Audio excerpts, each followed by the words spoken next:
Okay, so this is how to play Draven like a challenger in Season 13. Draven as a champion has one game plan and one game plan only: early game pressure. This is why Draven is best played with all-in supports like Nautilus or Pyke for optimal results, but in this game right here, our Challenger Draven player has to find a way to make use of Draven's early power despite being stuck with a Janna support. You have to keep in mind, while Draven does put a lot of pressure on the enemy with his early strength, there is just as much pressure on the Draven players themselves. Because if you don't snowball early, you will be almost useless later on, since every other marksman has a better late game than Draven. So opportunities for all-ins will present themselves less often with a passive enchanter support, but this only means it is even more important you try to capitalize when you get one.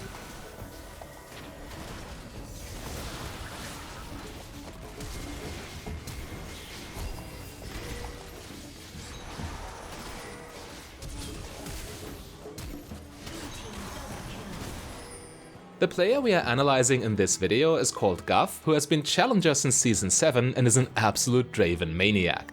Link to the profile in the description as always, and while Guff does in fact manage to make an epic escape after this fight, keep in mind that the exchange still would have been favorable even had Draven died. Guff, like any other good Draven player, was playing the fight in a way that makes it as likely as possible to at least trade 1 for 1, even if that means you die too. This is optimal on Draven due to his passive, allowing you to snowball the early game with item advantage. Now Guff does have a substantial lead after this, which is exactly what you need when playing Draven, but putting that lead to use is actually quite difficult here. Again, there is a huge bot lane difference in terms of synergy. The enemy have a super safe double poke lane, while Janna's scaling and Draven's all-in style don't match well at all. Ezreal can essentially just sit back here and wait until Draven's lead fizzles out in the mid and late game. Draven on the other hand has to almost play optimally to both avoid the enemy poke damage while also not missing CS. Guff in fact still does everything possible to find the all-ins regardless, but Janna's follow-up is just too weak. The opposing Challenger Graves of course doesn't skip a beat and punishes them for it, further showing how difficult Draven is to play when you got bad synergy with your support. And while Elise, being an aggressive early game jungler herself, does everything she can to help Draven out here, the opposing bot lane is just a little too safe and cannot easily be taken advantage of.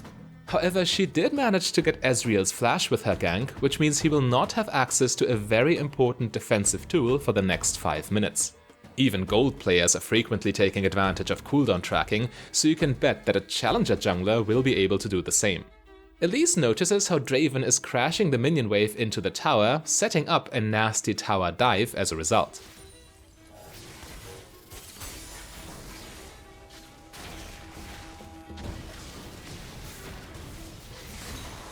We are still in the early game, so with Draven you are much stronger than a champion like Ezreal, who hasn't reached his power spikes yet. With Draven's massive base stats and front-loaded abilities on the other hand, dives like this are not a problem at all. Or are they?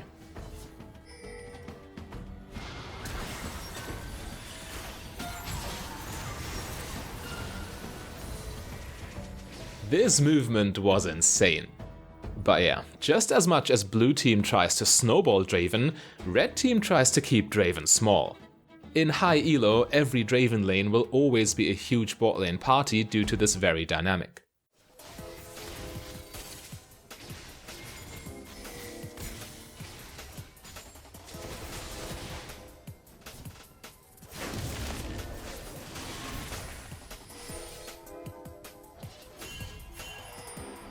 So in this game, Draven did manage to get a couple of kills in lane, and since the enemy are distracted fighting in the jungle, he can even take first tower. But at the same time, his lane opponents also got kills, and Ezreal is about to hit his massive mid-game power spike. Additionally, the lane phase is generally speaking the easiest part of playing Draven, so let's now have a close look at how Guff manages the mid and late game. By the way, keep in mind that if you want to have educational league content like this in your personal feed, all you need to do is click the subscribe button. And this game will be everything but easy. Draven's mid lane tower is so weak that it's impossible to hold, and the enemy jungler also gets further and further ahead, now securing another dragon for red team. The best Draven can do here, of course, is keep his farm high to reliably hit his item power spikes. If your team just loses the entire map, dropping tower after tower, it makes no sense to try and force anything. As an AD carry, it is not your job to proactively create good opportunities. That's your team's task. Yours is to take advantage of opportunities. So yeah, Guff probably feels that also familiar feeling of helplessness that occasionally comes with playing a marksman champion. But don't let that tilt you. You just take your time and do what you can do, which is farm and hold waves.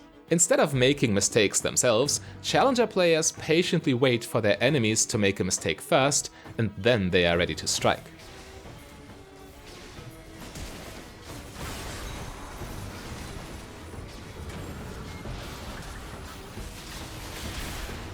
While Flash is an important cooldown for an immobile marksman champion, using it here to secure the kill for yourself is perfectly viable, since you have to cash in on Draven's passive. And while in low elo people would just be happy about their kill gold, Challenger players are always looking for more. They got 2 enemies off the map here, which means this is the opportunity to try to take Baron and stabilize, now or never.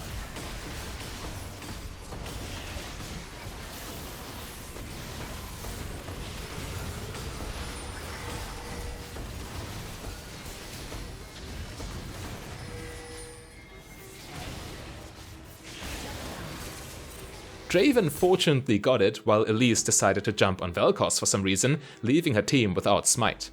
But while blue team got some much needed breathing room here, we are still looking at a Draven in the late game who has to compete with hyper-fed enemies who all outscale him.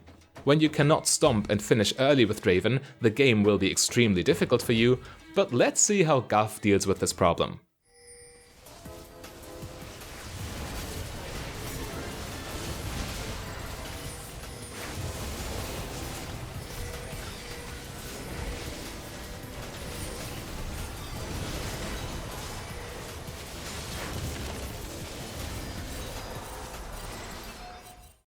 After stalling with Baron buff, blue team's inhibitor has finally respawned, which means Draven and his allies can be a little more proactive again.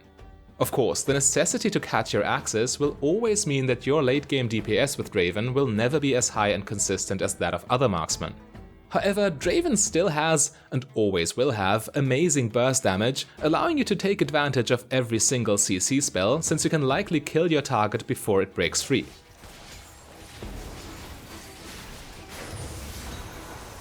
Again, with the opposing ADC dead, blue team tries to force an advantageous 5 vs 4 teamfight, but red team are both too fed and not foolish enough. But as you can see, optimizing your movement is a core skill you need to have if you want to be useful with Draven in late game teamfights. Guff gets tons of value out of Draven's W in particular, making him deceptively elusive. However, despite doing their best, blue team cannot stop the enemy from taking Mountain Soul, and the mere attempt to challenge them puts Draven and his allies in a very bad position. With his front line disengaging and running away, Draven has no choice but to run as well. I cannot stress enough how important it is not to act the hero in a situation like this. AD carries should never try to force a play. Your strategy is always either wait and punish, following up on your team's engages, or bait and punish, which means abusing enemies who overstep. Can you spot the enemy's mistake here that Guff ends up taking advantage of? It is very small and very Draven specific, but give it a try.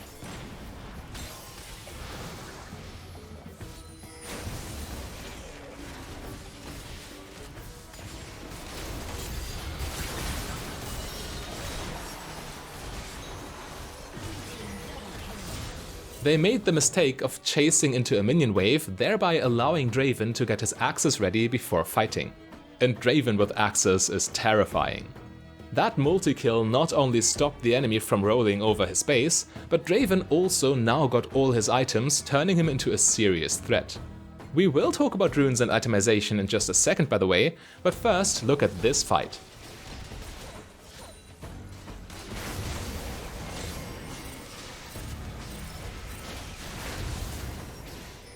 Draven got his axes ready on wolves and then used them to utterly destroy Graves. See a pattern?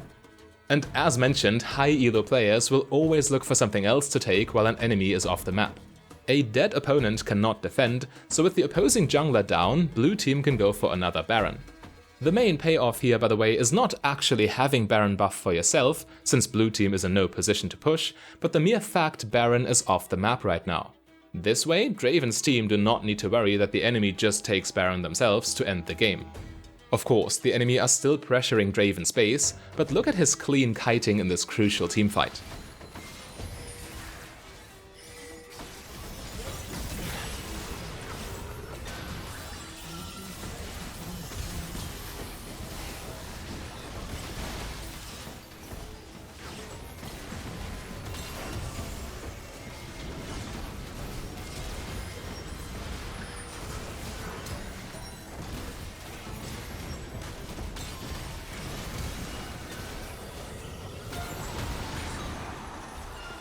Literally the definition of playing at max range and only walking forward when it is safe to do so.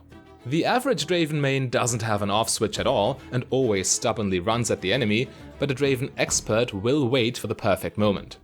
Now, having denied red team's push, Draven and his allies can finally start making some progress on the map and take the first mid lane tower. And after a, let's call it an involuntary bait followed by a crucial cleanse, red team overcommitted again. As a result, Draven, still always looking to take advantage of dead enemies, can freely secure Elder Dragon, putting his team in the lead for the first time. But the enemy notices that K'Sante is dealing with super minions in the top lane, so they try to set up a counter-attack to destroy blue team in a 5 vs 4 situation.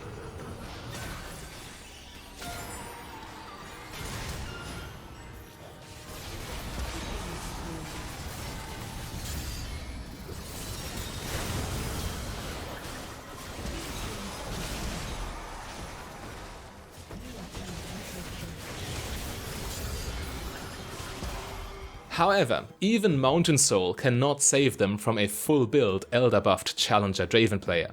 And after getting the enemy off the map this time, Draven's team is finally able to take the opposing Nexus for their reward. But speaking of full build Draven, let's now quickly go over the optimal rune and item setups so you know exactly what to play.